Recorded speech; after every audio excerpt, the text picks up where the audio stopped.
হাসরের মাঠে সমস্ত মানুষ যখন একত্রিত হবে, কোরআনুল কারীমেরও আছে ওয়াজিআ ইয়াউমাইযিন বিজাহান্নাম, আল্লাহ বলেন হাসরের মাঠে মানুষগুলোর সামনে জাহান্নামকে টেনে আনা হবে।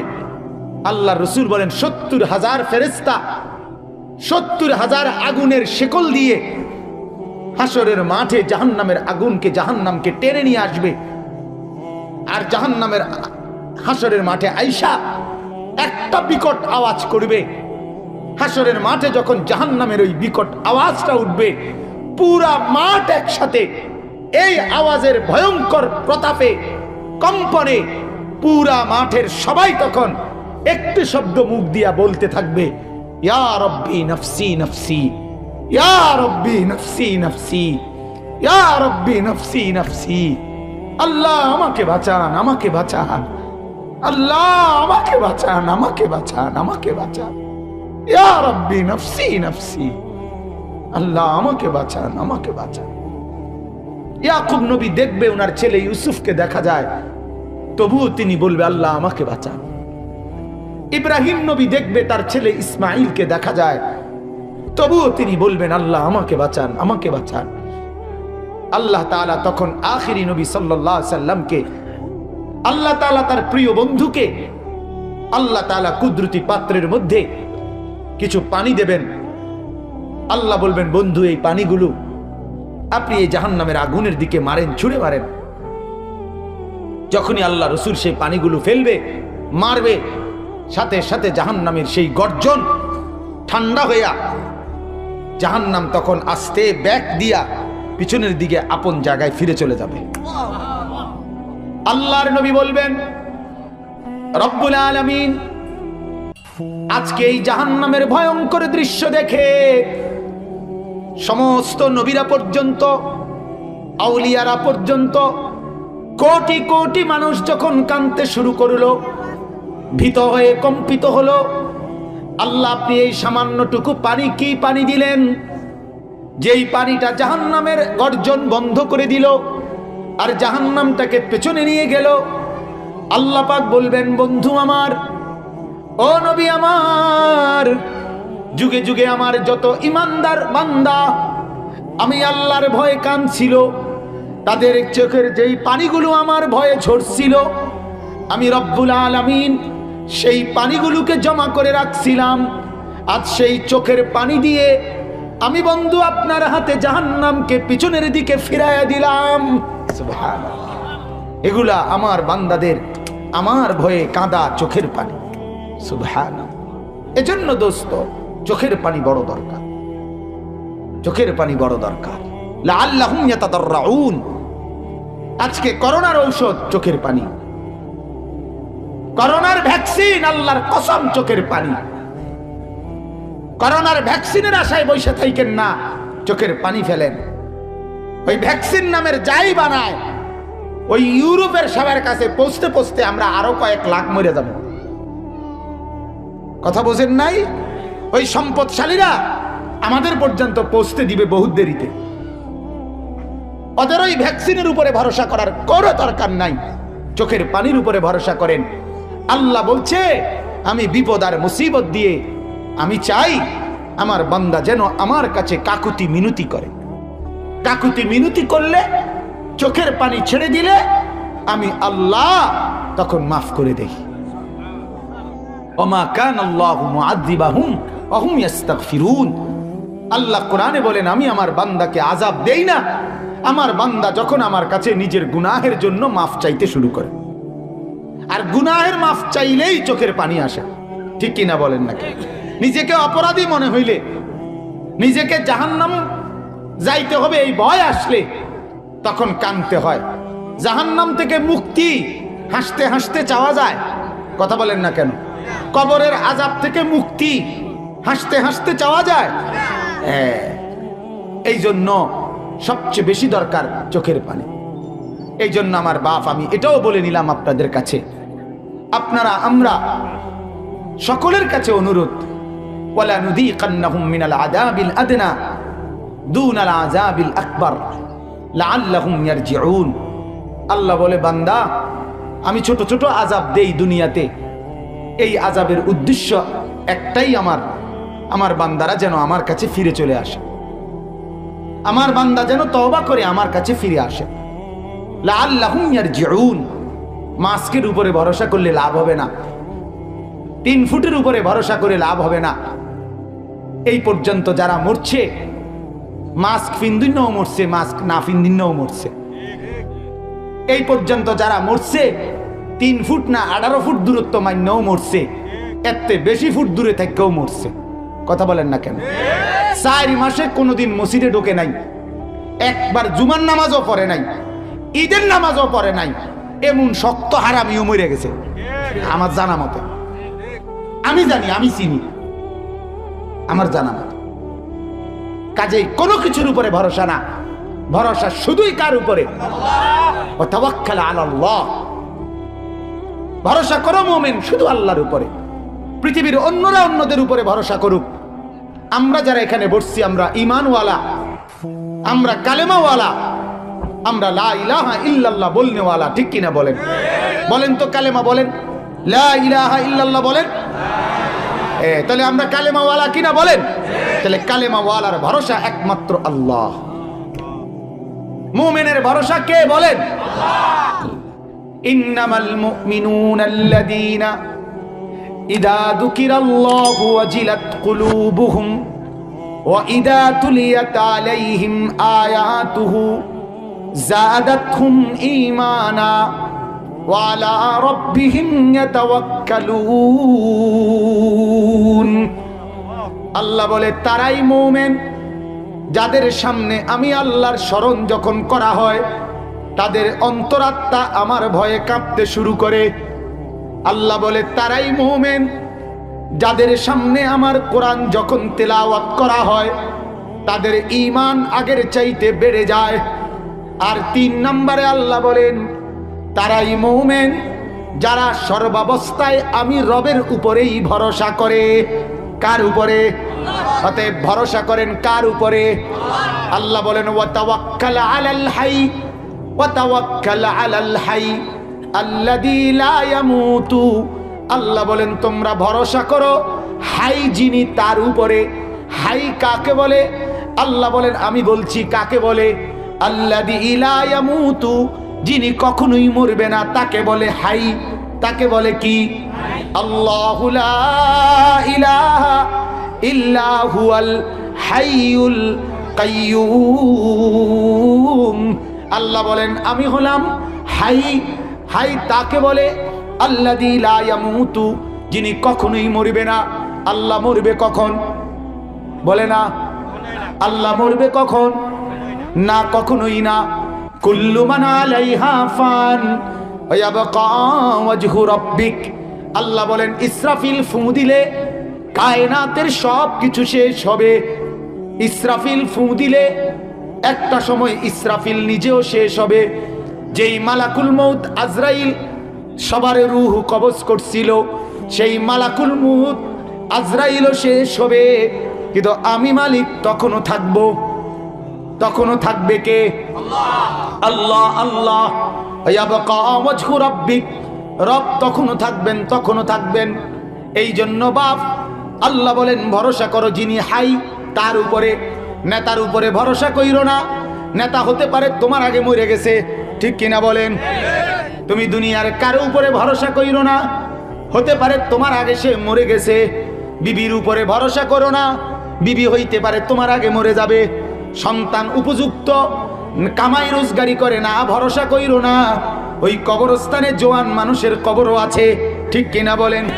আমার বন্ধু কবরস্থানে দাঁড়ায় দেখো বন্ধু, 3 বছরের বাচ্চার কবরও আছে, 10 বছরের বাচ্চার কবরও আছে, 18 বছরের যুবকের কবরও আছে, 22 বছরের নওজোয়ানের কবরও আছে, আবার 90 বছরের বুড়ার কবরও আছে। এই দুনিয়ায় আসতে বান সিরিয়াল হয়, যাইতে কোনো সিরিয়াল হয় না। এই দুনিয়ায় আসতে আগে দাদা আসছে, এরপরে আমার বাপ আসছে, এরপরে আমি আনিসুর রহমান সন্তান আসছি। কিন্তু আমার আল্লাহ বলে আসতে তো বান্দা সিরিয়াল মানাইছে, যাইতে সিরিয়াল হয় না। দাদা থাকতে নাতি মরে যায়, বাপ থাকতে সন্তান মরে যায়। হাজারো বাপ নিজের সন্তানের লাশের খাটিয়া বাপ নিজের হাতে কবরস্থানে শোয়াইছে, ঠিক কিনা বলেন? কত দাদা নাতির লাশ নিজের হাতে নিজের কাঁধে নিয়া নাতির লাশ নিজের দাদা নিজেই হাতে কবরে রাখছে। অতএব বন্ধু, দুনিয়ায় যাওয়ার কোনো সিরিয়াল হয় না, দুনিয়ায় যাওয়ার কোনো ধারাবাহিকতা হয় না। আমার মালিক বলে আমি যা চাই তাই করি, আমি যারে যতক্ষণ মন চায় হায়াত দেই। আমার জওয়ান বন্ধু, ওই মুরব্বী 90 বছরের 60 বছরের ওই বুড়ো লোকটারে দেখা তুমি ধোকা খাইও না, তুমি আবার ওই বুড়া হবা না। না, আল্লাহ বলে ওয়ামিনকুম মান ইউতাওয়াফা মিন ক্বাবলু, আমি আল্লাহ বৃদ্ধ পর্যন্ত পৌঁছবার আগে আগেই আমি আল্লাহ জওয়ান থাকতেও মৃত্যু দেই, ছোট্ট বাচ্চা থাকতেও মৃত্যু দেই। দেয় কিনা বলেন? হ্যাঁ। অতএব কার উপরে ভরসা করো? তাহলে করোনায় ভরসা কার উপরে? মহামারীতে ভরসা কার উপরে? সমস্ত রোগ ব্যারামে ভরসা কার উপরে? আর কিসিমের মুসিবতে ভরসা কার উপরে? সব ধরনের অ্যাক্সিডেন্টে ভরসা কার উপরে? সব দুর্ঘটনায় ভরসা কার উপরে? জিন্দেগির প্রতিক্ষণের ভরসা শুধুই আল্লাহর উপরে। কার উপরে বলেন? আল্লাহ আল্লাহ আল্লাহ। তাওয়াক্কাল আলাল হাই, আল্লাহর উপরে ভরসা করো। হাই তিনি মরবে না, তিনি মরবে না, তিনি বিশ্রাম করে না, তিনি তন্দ্রা যায় না, তিনি ঘুম যায় না, তিনি হারিয়ে যায় না, তিনি ভুলে যায় না, তিনি ভুল করে না, তিনি সিদ্ধান্ত নিতে দেরি করে না। তিনি যা চায় তখনই হয়, যখন চায় তখনই হয়, যেভাবে চায় তখনই হয়। তিনি শুধু বলে কুন, হয়ে যায় সাথে সাথে। হাদিসে আল্লাহ রসুল বলছে আল্লাহ কুন এটাও বলতে হয় না, কুন উচ্চারণ করতে শুরু করলেই সাথে সাথে হয়ে যায়, সাথে সাথে হয়ে যায়। তিনি আলা কুল্লি শাইইন কাদির, তিনি সব কিছুর উপরে একসাথে ক্ষমতাবান। তিনি আসমান যখন চালায় জমিন তখনই চালায়, তিনি সাগরের নিচে যখন রিজিক দেয়, পাহাড়ের উপরে তখনই রিজিক দেয়। তিনি মায়ের পেটে যখন বাচ্চা বানায়, তিনি চতুষ্পদ জন্তুর পেটে তখনই বাচ্চা বানায়। তিনি একজনকে নাস্তা খাওয়ায়, আরেকজনকে ভাত খাওয়ায়, একজনকে রুটি খাওয়ায়, আরেকজনকে পরোটা খাওয়ায়, আরেকজনকে ভাত খাওয়ায়। একই সময় আল্লাহ তাআলা সব কিছু একত্রে একসাথে করে। তিনি এক মায়ের পেটে বাচ্চার নাক লাগায়, আরেক মার পেটে বাচ্চার পাও লাগায়, আরেক মার পেটে বাচ্চার চোখ লাগায়। আল্লাহ বলেন একটা করতে আরেকটা ভুলি না, আরেকটা করতে গিয়ে কোনোটার সাথে কোনোটা আমার ফেস লাগে না। আমি আল্লাহ আলা কুল্লি শাইইন কাদির, আমি কাদের মুতলাক, আমি মালিকাল মুলক, আমি তুইজ্জু মান তাশা, আমি তুযিল্লু মান তাশা, আমি তুতিল মুলক মান তাশা। আমি ফেরাউনকে মসনদ থেকে নামায়ে দেই, আমি ইউসুফকে পানির নিচ থেকে মসনদে বসায় দেই। কি ভাই, কেউ অহংকার না করা, ক্ষমতাশালী অহংকার করবেন না, কোন পদের অধিকারী অহংকার করবেন না, কোন কমিটির সদস্য অহংকার করবেন না, কেউ না, কেউ না। মানুষের জন্য অহংকার সাজে না। কথা বলেন না কেন? অহংকার মানুষের জন্য। এক বুজুর্গ আমরা কিতাবে পড়ছি, এক বুজুর্গ, এক যুবক একটু অহংকার করে হাঁটতেছে, ওই আল্লাহর ওয়ালা ওই ছেলেটাকে বলছে বাবা জমিনে অহংকার করো না, অহংকার করা মানুষের জন্য ঠিক না। তখন ওই যুবক বলছে এই মিয়া হাল আনতা তারিফুনি মান আনা, এই তুমি চিনো আমারে, আমি কেডা, তুমি চিনো? ধমক দিয়া উঠছে। ওই আল্লাহর ওলি বুজুর্গ বলছেন হ চিনি তো, চিনি, তোমারে চিনি তো। কেডা কোন তো? তুমি হলা সে আউয়ালুকা নুতফাতুন কাজিরা, যার শুরু হলো এক ফোঁটা নাপাক দুর্গন্ধময় বীর্যের ফোঁটা, আর যার শেষ হলো আখিরুকা জিফাতুন কাদিরা, যার শেষ হলো পচা দুর্গন্ধময় একটা লাশ। ওয়া আনতা তাহমিলু বাইনা যালিকা আলা আজরা, আর মাঝখানে যে বহন করছে পেটের মধ্যে কিছু পায়খানা, এই হলো তুমি। কথা বলেন না? এই বেটা তুই কিসের বড়াই দেখাস বেটা? তুই ছিলি এক ফোঁটা নাপাক দুর্গন্ধময় বীর্যের ফোঁটা, কিছুদিন পরে কবরস্থানে তুই হয়ে যাবি পচা দুর্গন্ধময় এক লাশ, আর এখন তোর পেটে আছে দুর্গন্ধময় পায়খানা। তুই বড়াই করস কেন বেটা? বড়াই মানুষ কেমনে করে বলেন? অহংকার শুধুই আল্লাহর বৈশিষ্ট্য। কার বৈশিষ্ট্য বলেন? এজন্য আল্লাহ পাক বলছে আল কিবরিয়া উ রিদাই, অহংকার আমার গায়ের চাদর। আল্লাহ বলেন আমার কুদরতি দেহের চাদর অহংকার। অহংকার শুধু আমি করতে পারি, কারণ আমি চাইলে রাতকে রাত বানাই, চাইলে দিনকে দিন বানাই, আমি চাইলে যা মন চায় তাই করতে পারি, আমি চাইলে কিয়ামত পর্যন্ত রাত বানিয়ে রাখতে পারি, আমি চাইলে কিয়ামত পর্যন্ত দিন বানায় রাখতে পারি, আমি চাইলে সুস্থ মানুষকে অসুস্থ বানায় দেই, আমি চাইলে অসুস্থ মানুষকে সুস্থ বানায় দেই, আমি চাইলে বৃদ্ধকে শক্তিমান করে দেই, আমি চাইলে জওয়ানকে দুর্বল অক্ষম করে দেই। ঠিক কিনা বলেন? তাহলে সবটা করতে পারে কে? তো অহংকার শুধুই করবে কে? আমরা সব দুর্বল, আমরা সব কি? আমাদের আবার বড়াই কিসের? পেটে যার পায়খানা দুর্গন্ধ, এটা যদি 1 ইঞ্চি ছিদ্র হয়, তারপরে তো তোর দুর্গন্ধে কেউ থাকতে পারবে না, কেউ থাকতে পারবে না। আল্লাহ আমাদেরকে বুঝার তৌফিক দান করেন, বলেন আমিন। এই 2 কথা হইল। এবার আমার তৃতীয় কথা বলবো। 1 নাম্বার কথা হইল ইখলাস। বলেন মনে আছে কিনা বলেন? ইখলাস শুধুই কার জন্য? 2 নাম্বার হলো তাওয়াক্কুল। 2 নাম্বার হলো ভরসা। কার উপরে? বেশি বেশি আল্লাহর উপরে ভরসা করেন। হ্যাঁ, আল্লাহ পাককে আমরা বেশি নারাজ করছি বাপ। ফেরাউনের উপরে আযাব এতদিন ছিল না, নমরুদের উপরে আযাব এতদিন ছিল না, সাদ্দাদার কারুনের উপরে আযাব এতদিন ছিল না। আল্লাহ তাআলা ইতিপূর্বেও বহু আযাব দিছেন।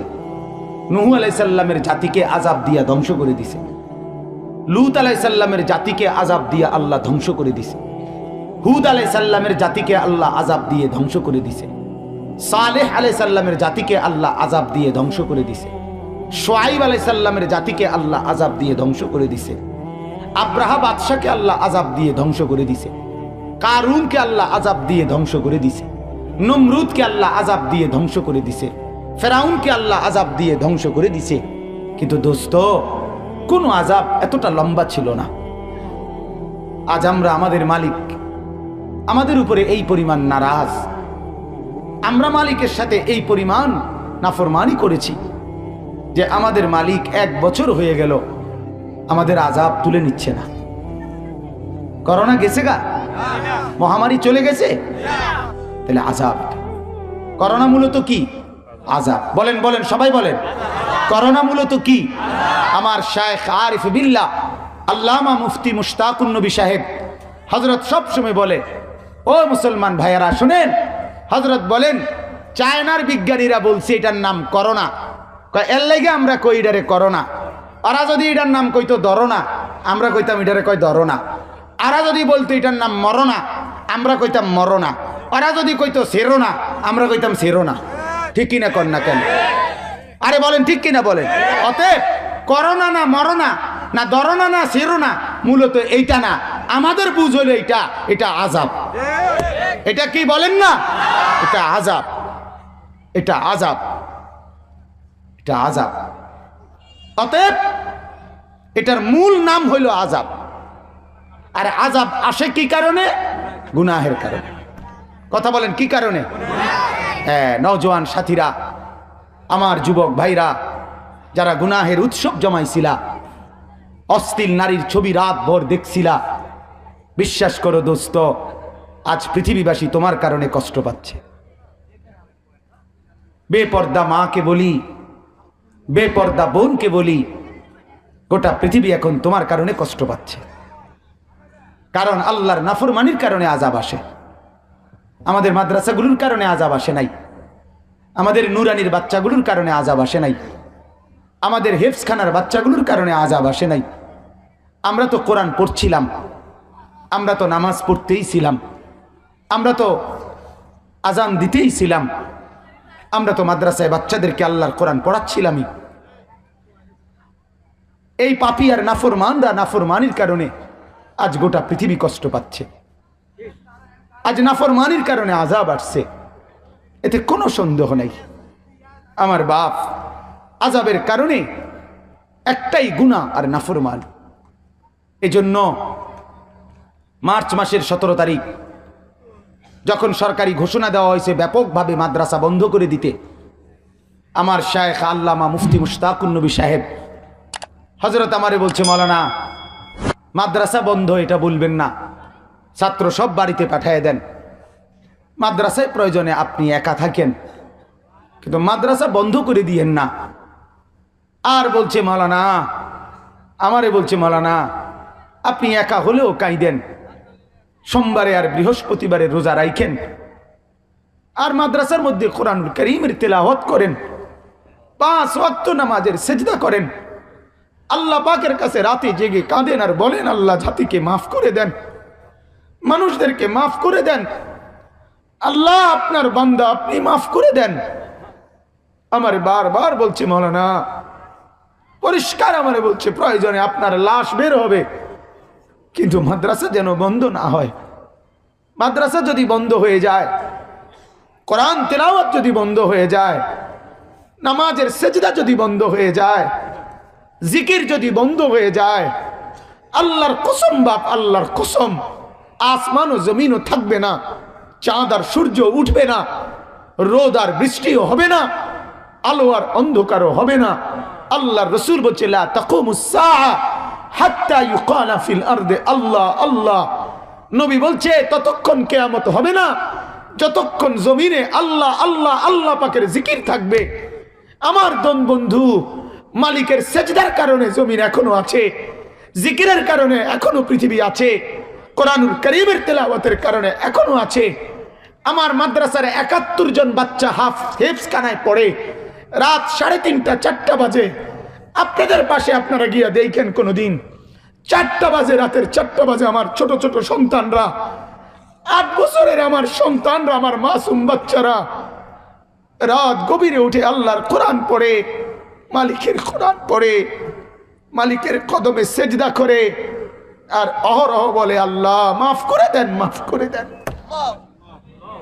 ওদের চোখের পানির কারণে গোটা মহল্লাবাসী ঘুমায়, আর বাচ্চারা তখন কোরআন পড়ে। আজকে যে ছেলেটা ইব্রাহিম কোরআন শরীফ পড়ছিল এখানে, আপনি একবার ভাবেন, শুধু আমি শুধু বুঝার জন্য বলছি, আমার দিলে এটা আসছে এই জন্য বলতেছি। এই ছেলেটা মালিকের কোরআন পড়ছে, হাফেজ হইতেছে। আমি ভাবলাম হায় আল্লাহ, আপনার কোরআন এতটা দামি যে আপনি এই ছেলেটাকে আপনার কোরআনটুকু জানার কারণে আজ এখানে দাঁড় করায় দিলেন, অথচ তার বাবা রিক্সা চালায়। ঠিক কিনা বলেন না কেন? বলছি লজ্জা দেওয়ার জন্য বলি নাই, বুঝার জন্য। যার বাবা রিক্সা চালায়, এক দুর্বল মানুষ, তার আরেকটা ছেলেও অসুস্থ, চোখে সমস্যা। আমার বাসায় একদিন আমার কাছে গিয়ে অঝরে কাঁদছে, হুজুর আমার জীবনের স্বপ্ন আমার ছেলেটা যেন হাফেজ হয়, আলেম হয়। আজ আমি এর দেখে মনে হইল যে হায় মালিক, এক রিক্সাওয়ালার জন্য এর চাইতে বড় পাওয়া কি হইতে পারে যে তার সন্তান আল্লাহর কোরআন পড়লো। এখন বলেন বলেন, হিন্দুস্তানের শ্রেষ্ঠতম আলেমে দ্বীন ছিল, ভারতের একজন বিখ্যাত আলেম ছিলেন মুফতি কিফায়েতুল্লাহ রহমতুল্লাহ আলাই, দারুল উলুম দেওবন্দ মাদ্রাসার প্রধান মুফতি ছিলেন, সারা পৃথিবীর লাখো মানুষের হাজারো আলেমের ওস্তাদ ছিলেন তিনি, আল্লামা মুফতি কিফায়েতুল্লাহ রহমতুল্লাহ আলাই। আমরা কিতাবে পড়ছি ওনার পূর্বপুরুষ ছিল মুচি, জুতা সিলাইতো, জুতা সিলাইতো, মুচি ছিল, মুচি। কোরআন এক মুচিওয়ালার সন্তানকে সারা হিন্দুস্তানের শ্রেষ্ঠ আলেমে দ্বীন বানায় দিছে, আলেমে দ্বীন বানায় দিছে। কামারের দোকানে কাজ করত, সেই মানুষটাকে জামানার শ্রেষ্ঠ মুহাদ্দিস বানাইছে কোরআন। ইমাম আবু ইউসুফ, ইমাম আবু হানিফার ছাত্র, এক টানা 30 বছর গোটা ইসলামী সাম্রাজ্যের প্রধান বিচারপতি ছিল। আজকের দেশ না, তখনকার সাম্রাজ্যের হিসাব কিতাবে লিখছে। এখনকার বইয়ের গবেষণা এটা যে আমাদের এই বাংলাদেশের মতো 200টা বাংলাদেশ একত্র করলে যে দূর হয়, এর দূর ছিল ইসলামী রাষ্ট্রের সীমানা। এত বড় সাম্রাজ্যের প্রধান বিচারপতি ছিল ইমাম আবু ইউসুফ। ছোটবেলায় ধোপার বাড়িতে কাজ করত। মা অভাবের তাড়নায় ধোপার বাড়িতে কাজ দিছিল। বাবা মারা গেছে, মা ছেলেকে বলছে, আবু ইউসুফকে, বাবা সংসার চালাইবার কেউ নাই, ধোপার বাড়িতে কাজ করে হলেও সংসার চালাও।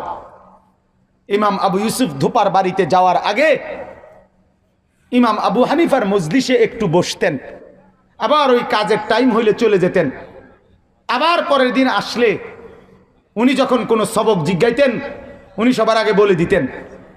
তো ইমাম আবু ইউসুফ বলতেন, তুমি মাঝখান দিয়ে কই যাও? ইমাম আবু হানিফা বলছে, হুজুর আমার পরিবারের অবস্থা তো হলো এই যে আমি দোপার বাড়িতে কাজ করি। ইমাম আবু হানিফা সেদিন বললেন, আবু ইউসুফ কালকে থেকে তুমি আর দোপার বাড়িতে কাজ করবা না, আমার মজলিসে পুরা ইলম শিখো।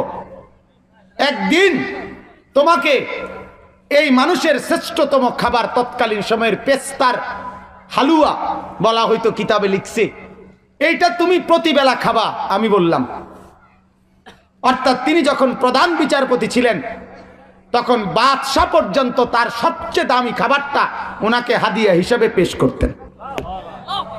এই জন্য আমার বাপ, আমি আপনাদের কাছে আবারও বললাম, আল্লাহকে বাদ দিয়ে শান্তি হয় না, কোরআনকে বাদ দিয়ে শান্তি হয় না, সেজদা বাদ দিয়ে শান্তি হয় না, গুনাহের কারণে শান্তি আসে না। নওজোয়ান আমার যুবক ভাই, আমি এক বন্ধু তোমার, আমি এক দরদি ভাই, আমি তোমাদের পাশেই থাকি দোস্ত।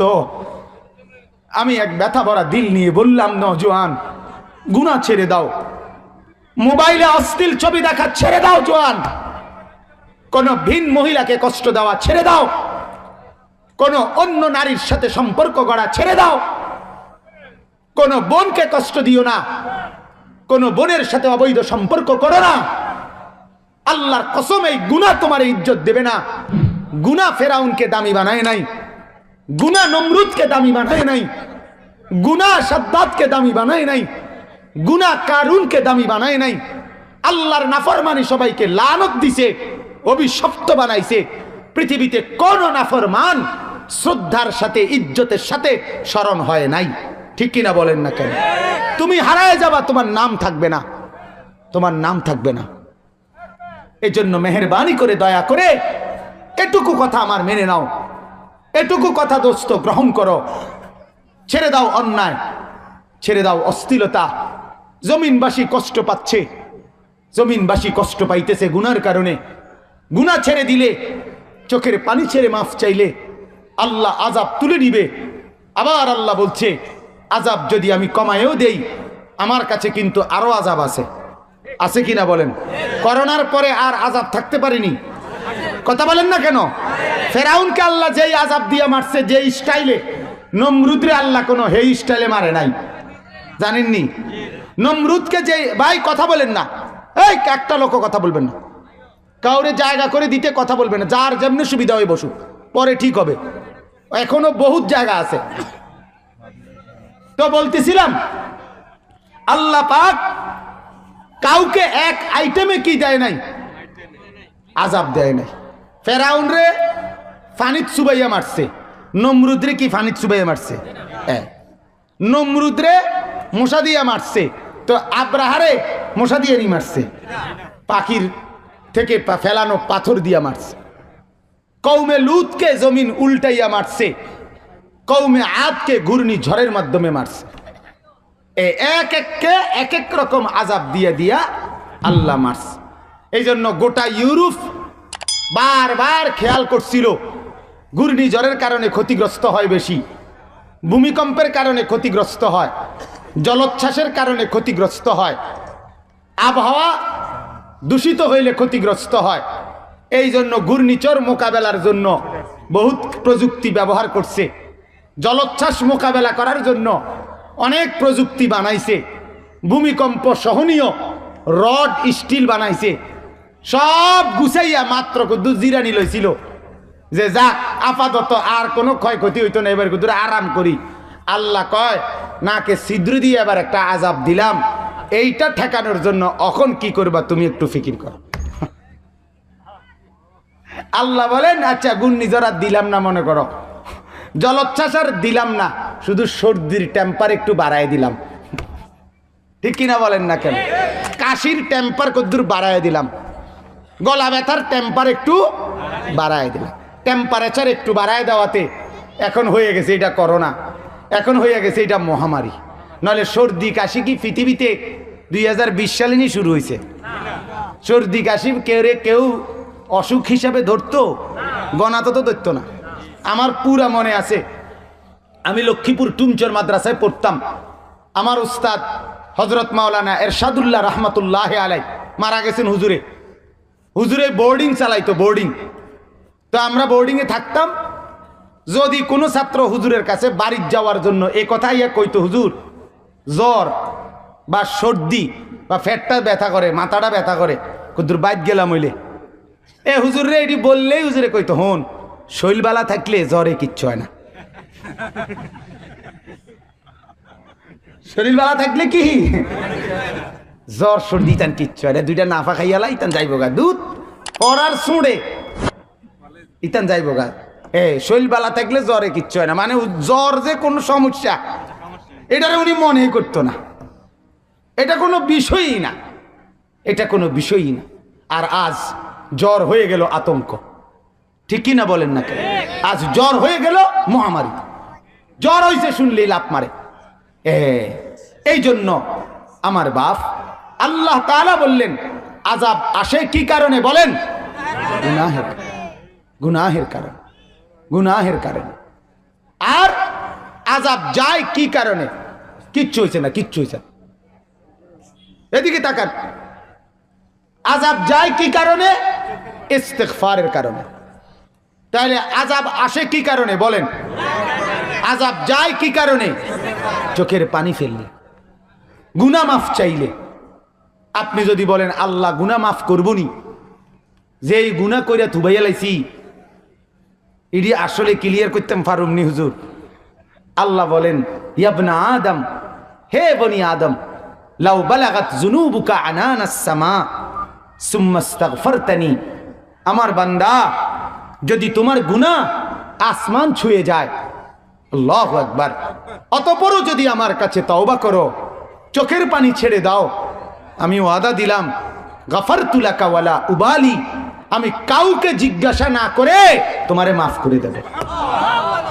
যদি আসমানও ছুঁয়ে যায়, ওয়ালা উবালি, আমি মোটেই পরোয়া করব না, আমি কাউকে জিজ্ঞেস করব না, তাইলে মাফ করবেনি? কথা বলেন না কেন? আমার মালিক এমন মালিক, 100 খুনের আসামিকে তিনি জমানার আউলিয়া বানাইছেন।